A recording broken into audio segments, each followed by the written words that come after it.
Good afternoon. This is Kyle McCall, Doug McCall again, and I'd like to present my week 3, module 3 submission for the update for dissertation 3. I'd like to once again thank Dr. Campbell and also Dr. Dunn and Dr. Gray for their kind support in my journey towards my dissertation.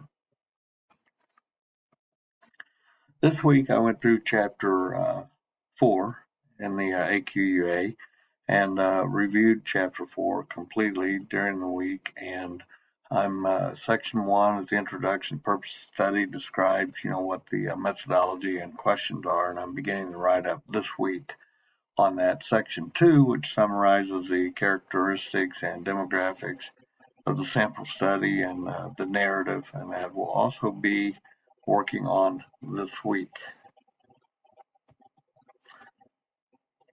With AQUA Chapter 4, Section 4, while the analysis of each question's data will be done, I am proactively setting up the structure to input the data as it comes in, and the summary of the data will be set up structurally, but can't really be written, of course, until I get all of the submissions in from the research study.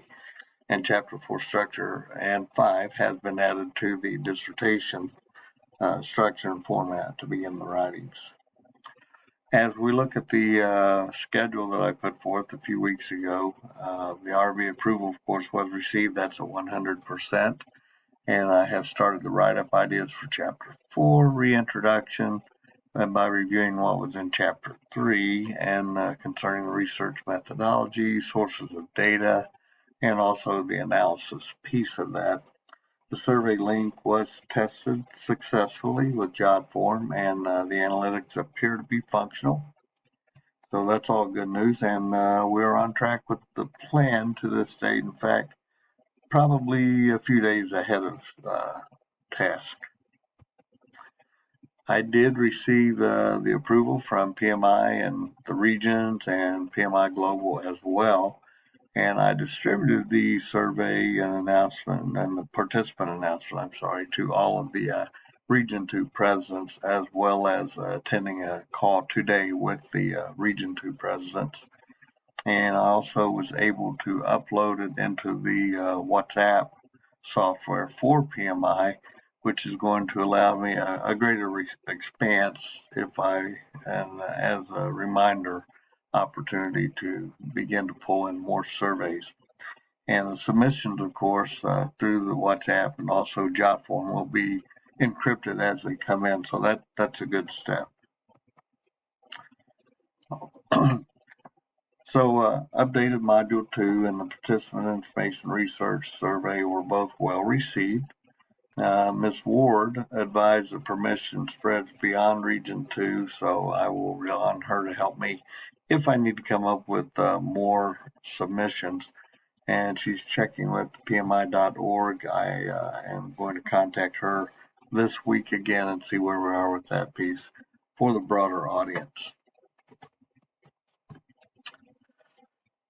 Okay, I reviewed the survey site form with JotForm and updated the published survey with the link into the participant invitation announcement. So it makes it very easy for them to simply click on the link, fill out the survey, hit submit at the end, and it will encrypt it and then put it back into JotForm and also into my Google Drive for analysis and review. So the link was tested, the information flows back on the submission was good. And in summary, I've set up Chapter 4 structure, that's completed, along with Chapter 5. The meeting with Lucy Ward, PMI.org, and the WhatsApp for PMI.org, and also Region 2 is good. JotForm has the survey published, and the tests were run, and I attended the team's call with Region 2 presidents of Project Management Institute this week to present the survey opportunity, and I had a gracious amount of speaking time that was provided to me by our Region 2 leadership. So with that, that's the summary for this week. I'm really eager, got my fingers crossed, and I've seen one test come in, or the initial tests have come in. So I did have a couple questions on how soon they should fill out the participant survey, and I asked that it be done right away, and explained that it takes between 15 minutes to complete. So I'm really looking forward to week 4 to see where we go with getting the submissions in. Thank you very much, and let's keep rolling.